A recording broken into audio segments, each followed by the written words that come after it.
En los rincones más oscuros de la historia, entre ruinas, documentos quemados y voces silenciadas, yacen fragmentos que el tiempo intentó borrar.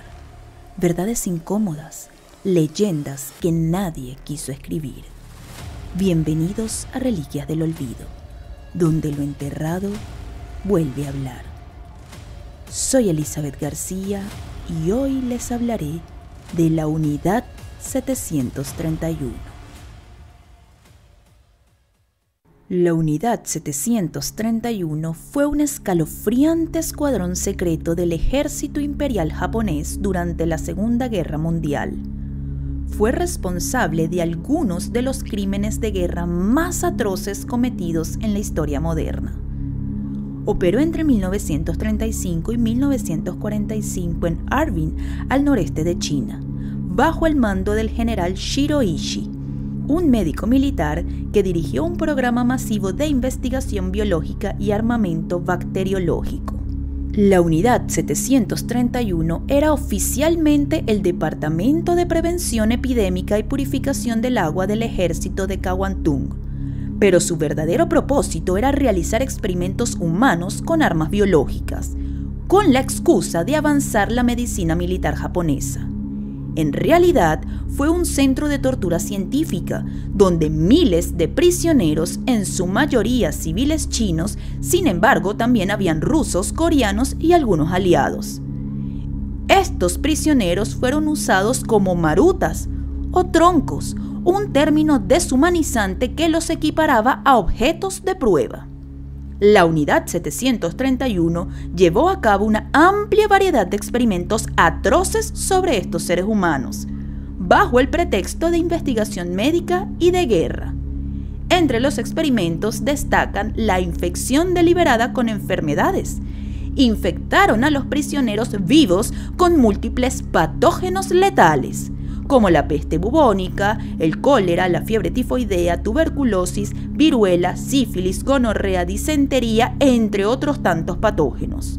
A las víctimas se les decía que recibirían vacunas, pero en realidad les inyectaban microorganismos mortales.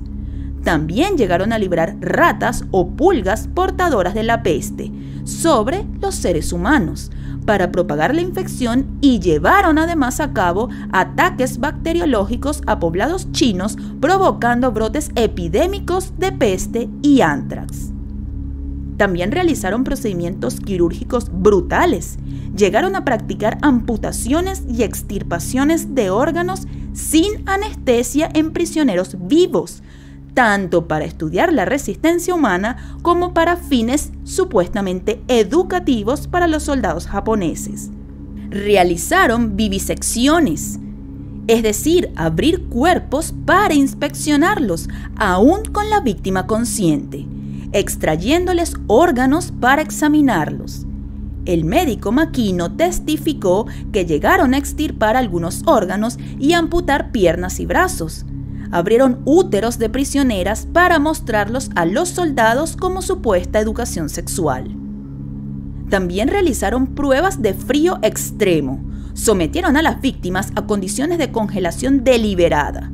Según algunos testimonios del juicio soviético realizado en 1949, llegaron a encadenar prisioneros a temperaturas bajo cero y los golpeaban en sus extremidades con palos, hasta producir un sonido de madera, probando luego distintos métodos de descongelación.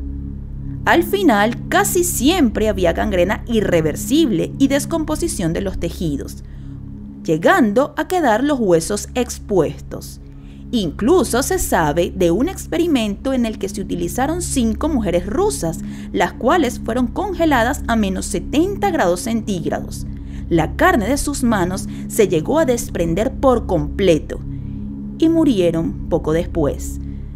Incluso se dice que también se utilizó en los experimentos al bebé de una de estas mujeres. Se hicieron experimentos de exposición a radiación, gases e incluso otro tipo de torturas. Se aplicaron dosis letales de rayos X. Se rociaron a los prisioneros con lanzallamas, los asfixiaron con gas venenoso y los deshidrataron hasta la muerte. Inyectaron sangre de animales para probar reacciones inmunológicas. Realizaron privaciones de hambre y pruebas biológicas con animales. Por ejemplo, soltando a 100 ratas hambrientas contra un gato alimentado, para estudiar la supervivencia en equipo. Realizaron incluso experimentos sexuales forzados. Obligaron a los prisioneros a mantener relaciones sexuales con infectados para transmitir enfermedades venéreas, especialmente la sífilis. Luego practicaban vivisecciones para observar la propagación de la infección en el cuerpo.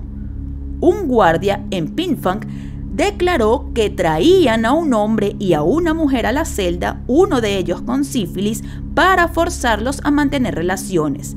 A cualquiera que se resistiera, los fusilaban. Y después se analizaba el progreso de la enfermedad. Otros experimentos incluyeron la sumisión a caídas en bolsas de agua helada, pruebas de venenos, introducción de vidrios y ácido en el cuerpo de prisioneros, entre muchos otros métodos inhumanos descritos en diversas fuentes históricas. Las víctimas eran sobre todo chinos y soviéticos, además de mongoles y coreanos. ¿Por qué hicieron todo esto? El objetivo principal era desarrollar armas biológicas para uso masivo. De hecho, Japón utilizó estas armas en la guerra. Arrojó pulgas infectadas de peste sobre ciudades chinas como Ningbo, causando brotes intencionales. Además, los datos científicos obtenidos eran considerados valiosos para la estrategia militar japonesa y más tarde para otras potencias. La Unidad 731 se creó entre 1936 y 1937 en la Manchuria ocupada bajo el mando del médico general Shiro Ichi. Aunque oficialmente se presentó como un departamento de prevención de epidemias y purificación de agua del ejército de Kwangtung, en realidad su misión principal era investigar armas biológicas para la guerra. Ichi, convencido de que la ciencia y las armas bacteriológicas eran claves para la victoria en la guerra moderna, obtuvo el respaldo del alto mando japonés. En abril de 1936 envió un memorando solicitando presupuesto para un nuevo escuadrón de investigación de guerra biológica, petición que fue aprobada con un edicto imperial de Hirohito el 1 de agosto de 1936. En la ideología ultranacionalista japonesa de la época, se veía la guerra como un conflicto total donde se debían emplear las mejores tecnologías. Ishii viajaba por Europa y Estados Unidos en los años 1920 para estudiar armamento químico y bacteriológico, y a su regreso promovió el programa argumentando que la guerra moderna solo se podía ganar mediante la ciencia y su capacidad para producir armas de destrucción masiva. De hecho, Japón buscaba superar a las potencias occidentales en este campo. El militarismo japonés vio con buenos ojos estos proyectos secretos. Así, la Unidad 731 recibió recursos militares para construir instalaciones en Pinh-Phan y creció hasta ser un enorme complejo experimental, camuflado como estación sanitaria. Durante la Segunda Guerra Sino-Japonesa entre 1937 y 1945 y la Segunda Guerra Mundial, la unidad operó con total impunidad como parte de la maquinaria bélica imperial japonesa. El gobierno japonés mantuvo absoluta confidencialidad sobre sus actividades, incluso destruyó documentos y evidencias al final de la guerra. Aunque la Unidad 731 fingía estudiar salud pública, en la práctica estuvo dedicada a crear armas biológicas prohibidas internacionalmente. Prácticamente no hay testimonios de supervivientes de los experimentos, ya que casi todos los prisioneros sometidos murieron o fueron ejecutados luego de las pruebas. En cambio, la mayor parte de lo que se sabe proviene de testimonios de exmiembros de la unidad y de documentos posteriores. Un caso notable es el de Hideo Shimizu, quien siendo adolescente trabajó brevemente en la Unidad 731. En 2024, a sus 94 años, Shimizu regresó a Harbin y detalló en entrevistas lo que presenció. Afirmó que en el laboratorio vio una variedad de órganos humanos diseccionados y se le había ordenado recoger los huesos de los prisioneros, usados como sujetos experimentales. Relató haber sido testigo del cultivo de patógenos, disecciones humanas y experimentos con seres humanos en las instalaciones de Pingfang. Según los responsables del memorial de la Unidad 731, Shimizu sería hoy el único miembro sobreviviente dispuesto a exponer públicamente los crímenes de la unidad. Otros testimonios importantes provienen de los juicios de Jabárovsk en 1949, organizados por la Unión de Repúblicas Socialistas Soviéticas.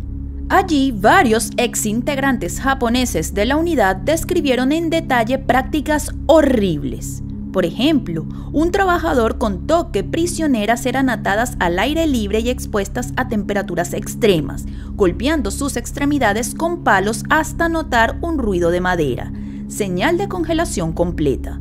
Tras aplicar distintos tratamientos, todas acababan con gangrena y putrefacción en manos y pies. Asimismo, el asistente médico Makino declaró que sometían a las víctimas a amputaciones de brazos y piernas, extirpaciones de órganos y hasta abrían el útero de jóvenes de 18 años para mostrárselo a los soldados como supuesta educación sexual. En resumen, el único testimonio directo de víctima proviene de los pocos japoneses o colonos que estuvieron cerca. No se registran casos de prisioneros de la 731 que hayan vivido para contar su historia. Todos los relatos provienen de la confesión de parte de los involucrados o de ex soldados que después denunciaron estos crímenes. Luego de la rendición de Japón en agosto de 1945, los principales responsables de la Unidad 731 no fueron juzgados por los aliados occidentales. Estados Unidos, bajo el mando del general Douglas MacArthur, decidió otorgar inmunidad a Shiroishi y a otros científicos a cambio de la información acumulada en sus experimentos. El microbiólogo Murray Sanders, enviado por el gobierno estadounidense, negoció con MacArthur y el general Willoughby que los miembros de la 731 quedarían libres si entregaban todos sus datos biológicos. MacArthur valoró los hallazgos como muy importantes para la seguridad nacional de Estados Unidos y prefirió que la información se usara para su propio programa de guerra biológica antes que enjuiciar a los japoneses. Gracias a este acuerdo, ninguno de los líderes de la Unidad 731 fue llevado a juicio en el Tribunal Militar Internacional para el Lejano Oriente. Solo la Unión Soviética procesó a algunos culpables en 1949. En el juicio de Jabárovsk, celebrado en Siberia soviética, se sentaron en el banquillo 12 acusados vinculados a Ishii, entre ellos oficiales médicos y veterinarios del ejército. Fueron condenados por experimentación humana, pero las penas fueron sorprendentemente leves, de 2 a 25 años en campos de trabajos. El juicio fue rápidamente desacreditado en Occidente como propaganda comunista y no tuvo repercusión internacional. 7 años después, todos los condenados regresaron a Japón luego de negociaciones diplomáticas. En Japón, el tema permaneció oculto durante décadas. Hasta hoy en día no existe un proceso judicial japonés por estos hechos y la mayoría de los antiguos miembros de la unidad vivieron el resto de su vida como ciudadanos comunes. La historia de la Unidad 731 es un recordatorio oscuro de hasta dónde puede llegar la ciencia sin ética. Durante décadas, Japón negó oficialmente su existencia. Solo en los años 1990, gracias a testigos y documentos desclasificados, se reconoció la magnitud de los crímenes. Y recuerda, lo olvidado no está muerto, solo espera ser contado. Reliquias del olvido. Gracias por quedarte hasta el final. No olvides darle like y suscribirte a este canal. Nos vemos en un próximo video.